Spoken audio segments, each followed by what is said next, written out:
Congratulations, you have been accepted into a doctoral social work program.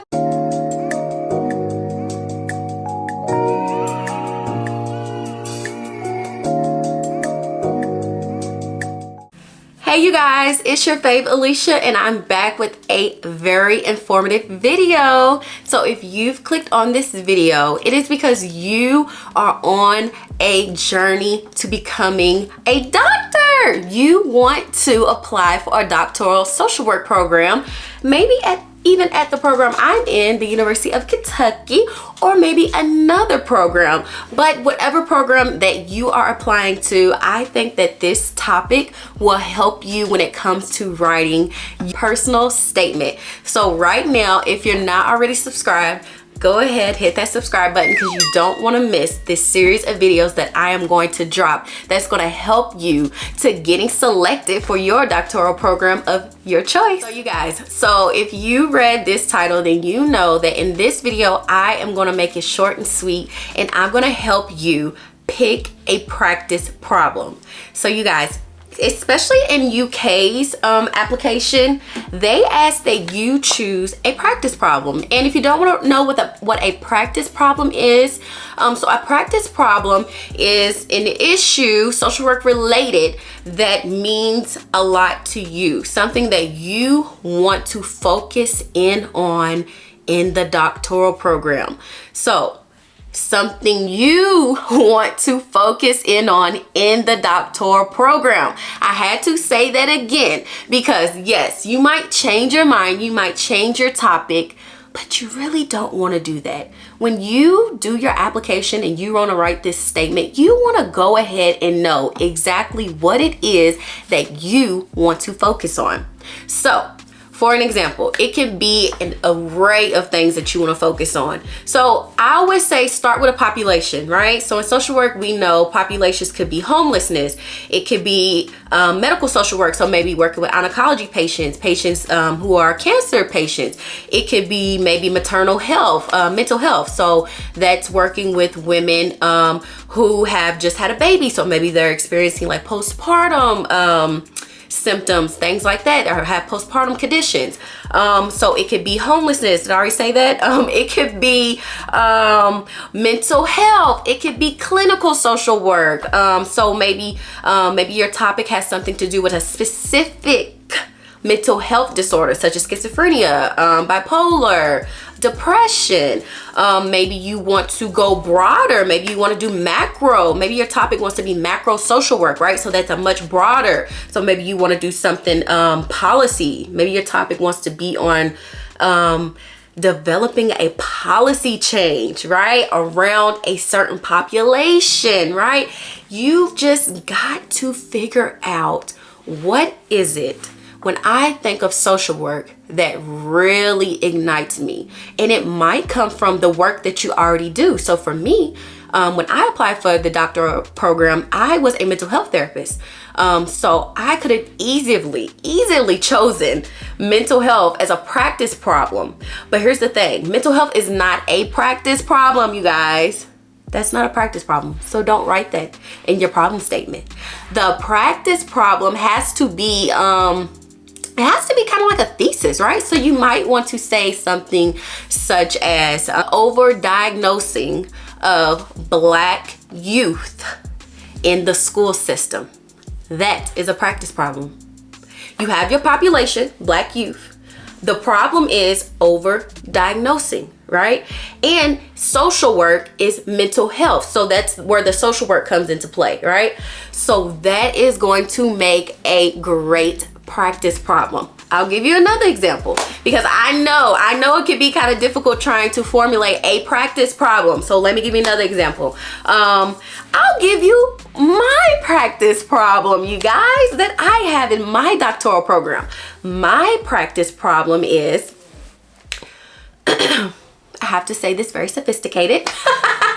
My practice problem is Black youth are not receiving adequate mental health services by social workers. That's my practice problem. My population, Black youth, it relates to mental health and is social workers are not providing Black youth with effective mental health treatment. And that is my practice problem. Did my practice problem start off as that? Nope. Nope. It did not. I want to say that I changed my practice problem the first semester once I got into the program. And I want to say that my practice problem started off, I know it was something in mental health related.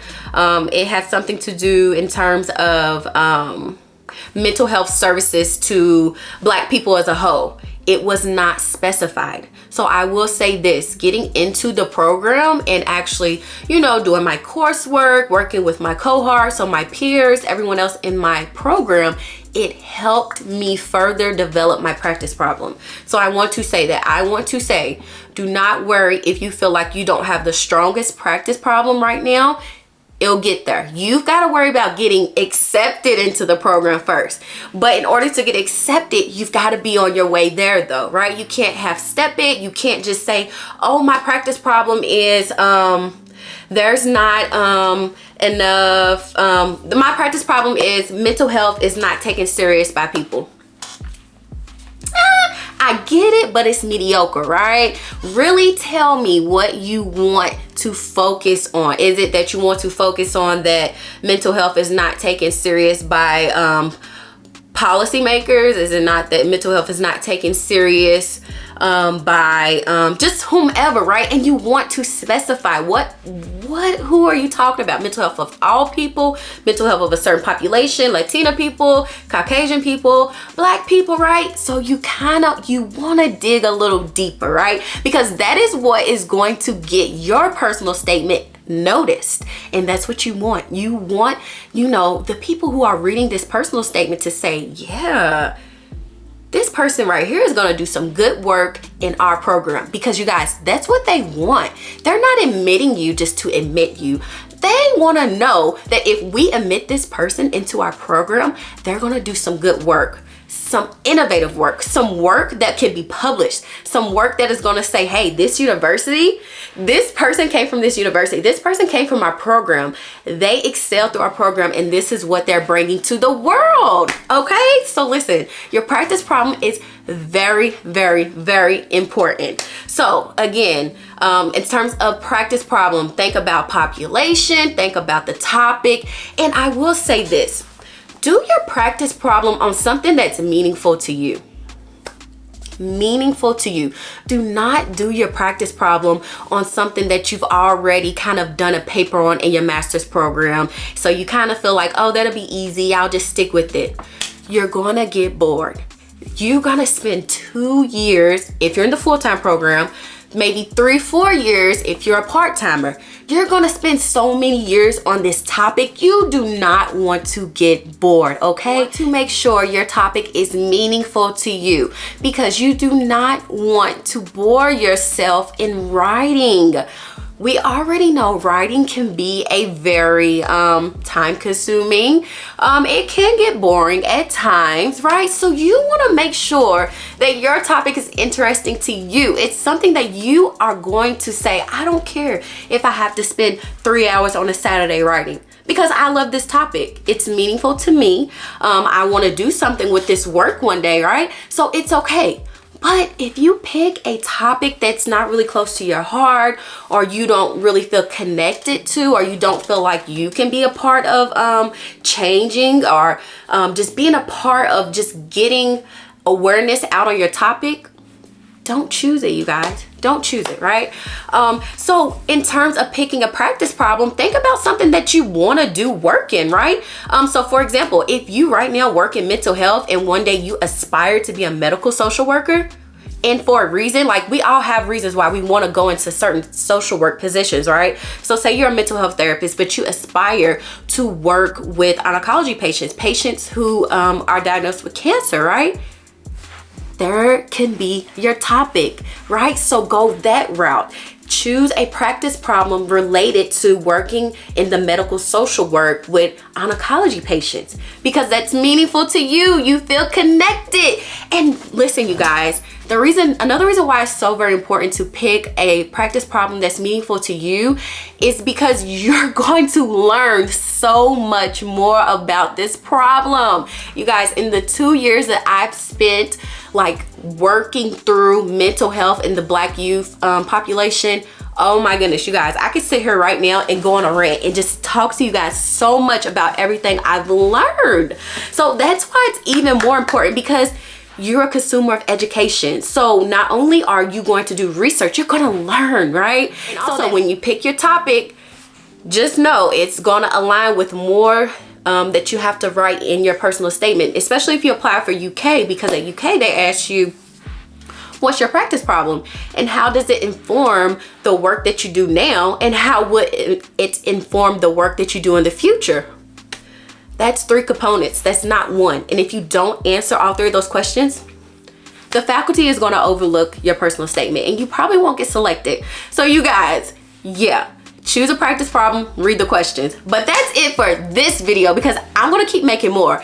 On my next video is going to be another topic related to the application process if you're applying for a doctoral program. So right now, if you haven't already, subscribe so you won't miss out when I drop that video. Go ahead and give this video a big thumbs up, and I so appreciate you guys for watching, and I'm so excited for everyone who is on the journey of applying to their doctoral program. You got this. You'll get in. Stay confident. Have faith. You do this. You got it. All right. I'll see you guys in the next video. Peace.